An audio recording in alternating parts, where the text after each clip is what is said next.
The idea of a collaborative art gallery was developed for our Fine Arts Day in an effort to increase collaboration and cultural study. Teachers from the Departments of Fine Arts, World Languages, and English worked together to design and implement this project. Take a look and hear what our students have to say about what they studied and created. Mine just happens to be nature, and I just drew this landscape and filled it in with pastels. It's inspired by Paul Gauguin. He's a French artist, and he liked to draw and paint landscapes and women in natural settings. So I just kind of decided to combine those elements, and I think it's a very feminine landscape because I've used like feminine colors. It's kind of like wavy, got like soft edges.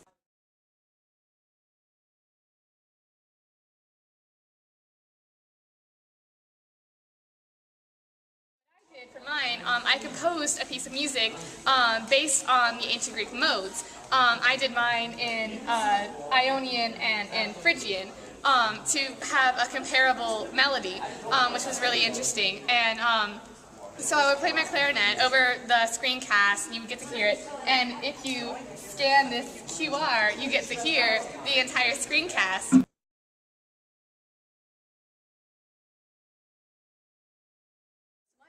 Was Salvador Dali, and he actually started the surrealist painting movement, and he actually developed his own sort of style for the surrealist movement, and it involved a lot of colors that which the reds and the blues all come from his hometown, and all the colors sort of represented like all the craze of the whole political scheme going on at the time. And a lot of what he focused on was the whole idea of consumption, and that is displayed by the ants going into the arm and sort of taking over, and that reflected a lot of the consumerism of the time.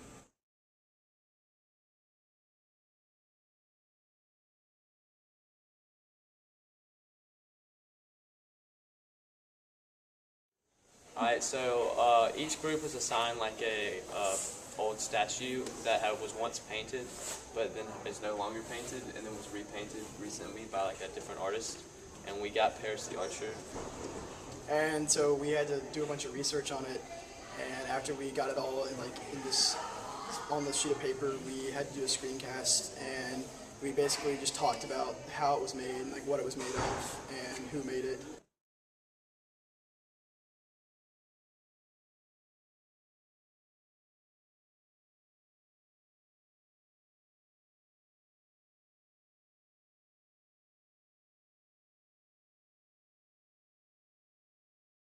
AP French class, we were learning about beauty and the different interpretations of beauty and how it can be perceived. And so I decided to do a painting because I really like painting as a form of art and a form of beauty.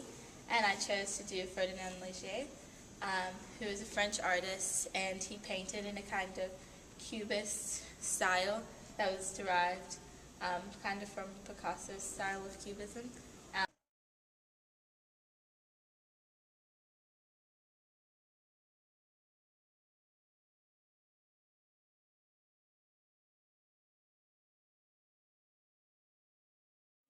David, Matlock, and I, we did our screencast on the statue of Athena at the Temple of Athea. And started doing this project. Mr. Patterson just kind of like gave us an example of what screencast was. He found an article about how ancient statues used to be painted, but like no one really knew that.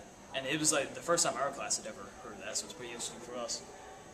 And the article talked about all these different statues, so we broke into groups and chose which one we wanted. And we both were pretty interested in like Greek and Roman gods, so it was pretty cool. So yeah, from there, every double period, we just took time to we went to the library, we found information,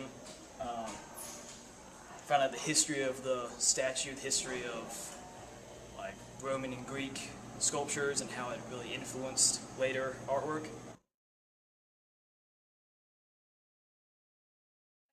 Basically, I researched Federico Garcia Lorca, and he was very symbolic a lot, so he used the moon a lot, and so mine is titled The Arms of the Moon.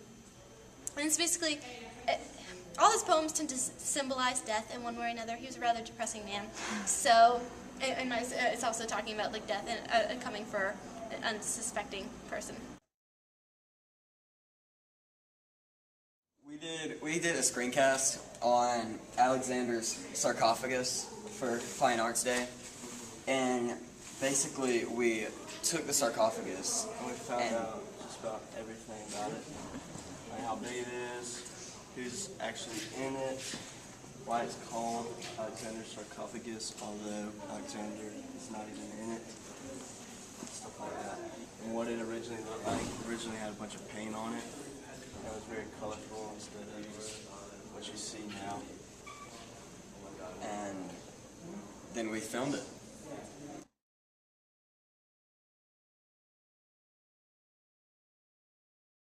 Hi, okay, so I'm going to use the app Quicksand to talk about my video. Just hold it up to there and almost instantly the URL will pop up.